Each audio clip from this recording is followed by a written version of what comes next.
I want to introduce Laura Beth as our first Women in Leadership speaker and our celebrated student leader. So please welcome Laura Beth.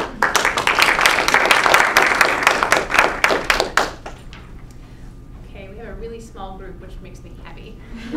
I am going to be really informal tonight. I'm not even wearing shoes because my feet kind of hurt. But thank you for coming. I'm glad that those of you who could come did. I'm happy to see familiar faces who I've known forever and new people or people I've given tours to. It's really special to me, so thanks for coming. Before I begin, I've actually got a story for you guys. When I found out that I was giving a talk this summer, I was still in Germany, living with my host family, the Heydrichs. I was doing the International Business Internship Exchange and had an internship in Stuttgart for the summer. So luckily I got to spend the summer with my boyfriend's family. They opened up a bedroom in their house for me to stay in. And so one evening I was having a talk with Hans, the father, and I tried to explain to him that I was going to give a speech about women in leadership, and I kept using the word Führung, having looked it up in the dictionary, thinking that that was correct. And about 5 minutes in, I realized he's not really following anything I said, and he's almost kind of giggling, and I was like, okay, I must have translated something wrong here. And so I asked what was wrong, and he said, Laura, you can't talk about Führung or Führers. Everyone thinks of Hitler. And I was like, oh, okay. Well, let me try to phrase this differently. So I laughed about it. You know, coming from the United States, and especially from Webster, people say the word leadership all the time. It's kind of hard to believe that a word like that could be completely taboo in an entire country's vernacular. You know, people in the US kind of spew that word every 5 minutes. So I asked Hans how they express this concept of leadership, and he said that you call someone a Führungskraft, literally translated a leading force. So instead of being a leader, you are a leading force over there. And this made me think, well, holy cow, leadership is such a hot topic in this country. In grade school, in high school, and in my years at Webster too, I was always told to be a leader, praised for being a leader. I was hinted towards activities that would build my leadership skills, and I was paid more for jobs that were titled leadership positions, and I came to feel ashamed every time I had to say no to a new leadership opportunity. And all of that building me up to personify a term that isn't even politically correct to pronounce in another culture. So I just thought that was kind of funny. But if Germans can't talk about leaders, does that mean they lack leaders? No, obviously not. I would almost argue that they have more leaders than we do because their government system is a coalition. So when they elect their president, if two people are close, they have to lead together and use teamwork. So no, I mean, they do really awesome, even if they can't talk about leaders or building leadership. So then I started thinking maybe that leading force concept has something to it. And I started thinking, all these questions, are we teaching ourselves to lead, or are we teaching ourselves to manage people? Are we fostering our leading forces, or are we signing up for exec boards of clubs just because that's what a good leader should do at Webster? Why are we taking part in Webster Leads? Why did you guys come tonight? What did you expect me to talk about? And I'll tell you something, I think most of you are just as qualified to give this speech as I am. More on that later. But I think it does us good to look in the mirror sometimes and ask, why are we really doing all these things? But before I throw more unwarranted personal questions at you, I'll talk about my story a little bit more first. At Webster, I think we stick the leader label onto many students, which to me implied certain characteristics as I came in as a freshman. There were things that I assumed about leaders that might not necessarily be true. So my preconceptions made freshman year, which have been really hard to crack, are as follows. A leader is the head of multiple clubs on campus, is politically and socially active in the community, has great grades, has goals and a very distinct life plan, has either been a resident assistant, orientation leader, or part of SGA, is friendly, means well, gets things done, participates in the delegates agenda, can plan events overnight, willing to pose for the Webster marketing photo shoot, and doesn't get nervous when ordering catering from Jimmy John's. And so these are all the things that I, thought leaders were supposed to be. And obviously, this is not the only formula for leadership. But like I said, these preconceptions are really hard to crack. And according to this mindset, I never thought that I personally fit the bill. And so that's why I didn't know I was a leader until somebody else told me I was. As a freshman, teachers and respected adults on campus, like John Buck, for example, started telling me that I was a leader. And then assuming this image that I had to live up to in my brain, I threw myself without extra thought into the monster that is campus involvement. I did the whole shebang. I've been in the Galaxy, I've been in the admissions office as a tour guide, spring break trip planning committee for Habitat for Humanity, vice president of the Catholic Student Union, resident assistant, student ambassador. I had memberships in RHA, NRHH, and WomenLEAD. I spent about 2 weeks as a peer mentor, and then less than a week as a sorority member. Sorry, Sarah Tetling. So basically, freshman and sophomore year, I burnt myself out doing lots of things that looked good, but were never right for me, because I felt bad saying no, and I felt like I was never doing enough to earn this title of Webster Leader. So junior year came the backlash. I became a recluse in my apartment, and my mantra was, I've got to still the waters, all the waters that were sloshing around from being too involved for too long. So I kept up with tours and student ambassador events, but after then I'd go home and hide and read books and make rugs and do my homework. And then I ran away to Europe for 5 months to study abroad, do an internship, and live with my boyfriend's amazing family. So I basically got out of here. I got back to the States about a week before orientation this August, and slowly I've been finding new avenues for involvement. For example, I helped a local bookstore move it to its new location. I started going to contemplative prayer at the Ecumenical Catholic Church on Fridays. I joined the Ampersand magazine. I shop at the Webster Groves Farmers Market. And yes, I think all of these things count as being involved in a community. Maybe not Webster University specifically, but the community. My 2 campus commitments, on the other hand, tours and ambassadors, I have kept up with. They've had retreats, events, training for the newbies, all this past month, for which I've happily volunteered and has not stressed me out, luckily. But of all those different campus organizations, the only one that I've stuck with all 4 years is being a tour guide. And I love it. It's got to be my favorite thing that I do on this campus. And I've been similarly dedicated to the Student Ambassadors group since I joined it about 2 years ago. But that means I've tried at least 12 different types of Webster involvement, and I've stuck with 2. And I've never been happier. I mean, I'm no longer burnt out, I'm not involved in anything that compromises my values, and I'm certainly not in anything that I joined strictly out of peer pressure. So then, right after severely cutting back with my involvements, post-burnout recluse girl who ran away to Europe is asked to give a speech about her leadership on campus. This I find funny. I'm not the kid with the plan. I'm not the kid with, 6 different organizations and all the steps to lead it to glory. I will always let somebody else call Jimmy John's for catering because it makes me nervous.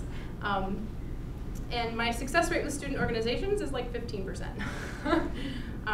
So either the planners of this speaker series had no idea what they were asking for and they're all kind of disappointed right now, or they saw me as a leading force anyway. Why? That's what I want to know. So now I'm on a quest to figure out what type of leader I am, and that's actually a concept that Webster introduced me to, was the existence of different types of leaders. This next story happened about a month ago, and it's probably my favorite example of my leading force shining out of me.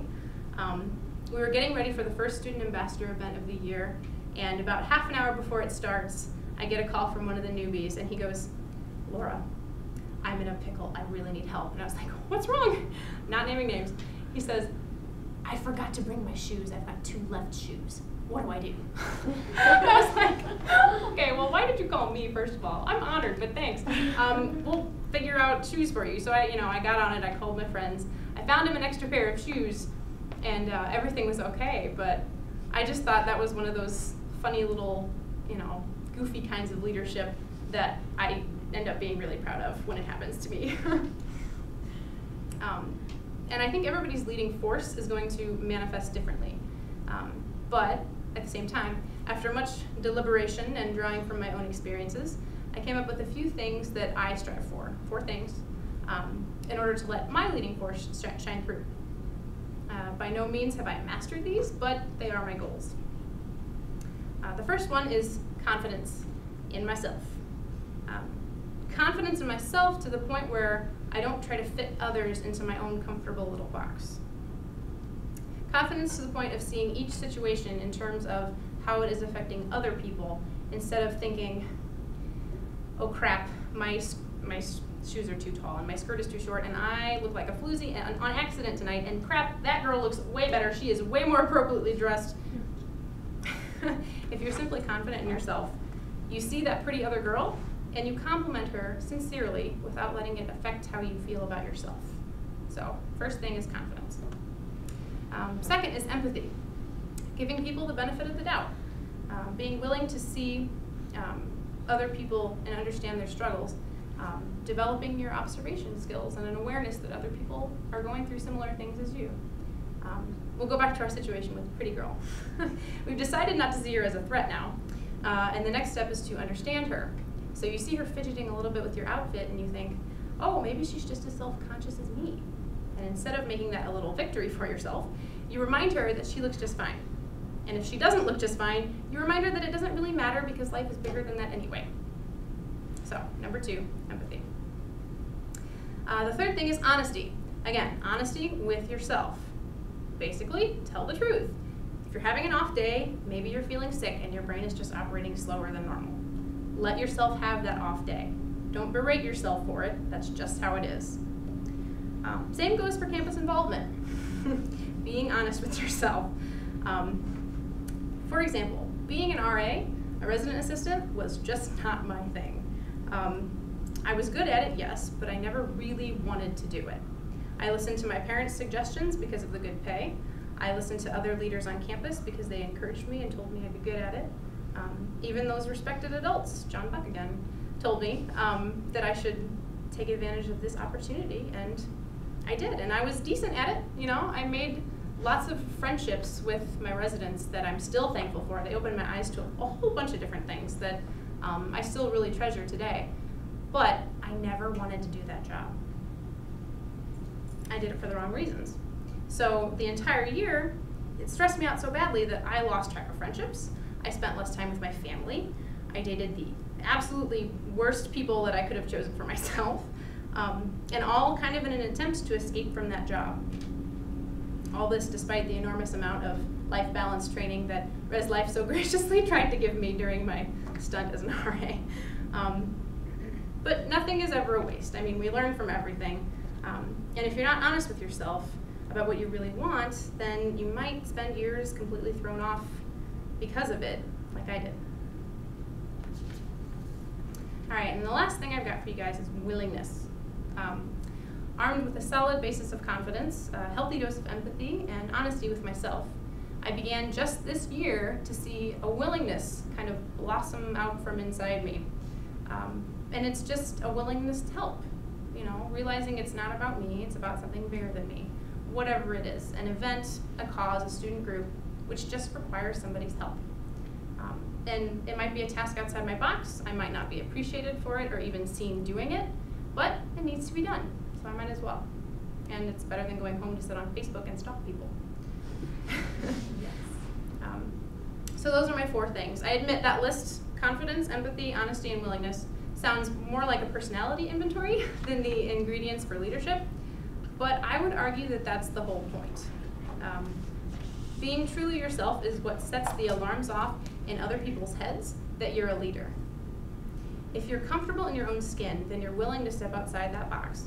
People see it and are drawn to it without realizing why. And I often think that since people are not always the most confident or willing or honest with themselves, their immediate reaction to that kind of person is to label them as a leader and look up to them. Another reason why all of you are qualified to give this speech is that all of us can be that confident person, and we just got to get to know ourselves, which can be fun. I think leadership kind of just flows out of people who are honest with themselves, know themselves, and are willing to help. I've got a quote for you guys to kind of illustrate my point.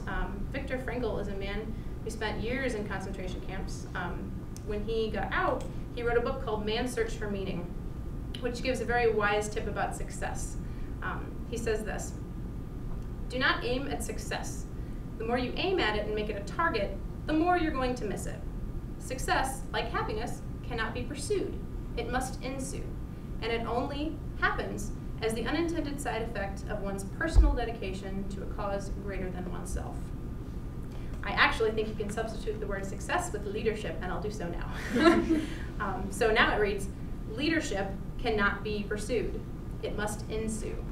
And it only does so as the unintended side effect of one's personal dedication to a cause greater than oneself. And I believe that with my whole heart. Perfect example, Dr. Martin Luther King. His leadership was a byproduct of his dedication to human rights. Something greater than himself.